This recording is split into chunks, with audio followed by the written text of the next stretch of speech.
ভেন্ডি বা ঢ্যাঁড়স, বাংলায় ঢ্যাঁড়স বলে। ঢ্যাঁড়সগুলোকে এইভাবে লম্বা লম্বা করে হাফ করে কেটে নিয়েছি। কড়াইতে সর্ষের তেল দিয়ে আগে ধুয়ে নিয়ে তারপরে কাটা হয়েছে। কড়াইতে সর্ষের তেল দিয়ে ওতে 5 ফোড়ন আর শুকনো লঙ্কা ফোড়ন দিয়ে ভেন্ডিগুলোকে হালকা করে ভেজে নিয়েছি। এবার দেখুন মোটামুটি হাফ সেদ্ধ হয়েই গেছে।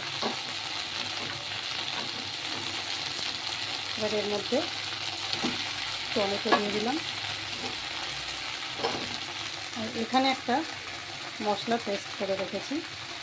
এর মধ্যে আদা, সর্ষে, কালো সর্ষে, সাদা সর্ষে, জিরে গুঁড়ো, ধনে গুঁড়ো, লঙ্কা গুঁড়ো, হলুদ গুঁড়ো, নুন আর একটু গুড় বা আপনারা চিনিও দিতে পারেন।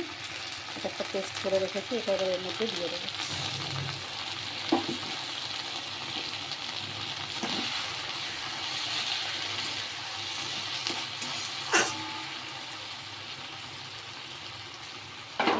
ব্যাস এটা 5-7 মিনিট হবে, তো ঢাকা দিয়ে রেখে দেবো।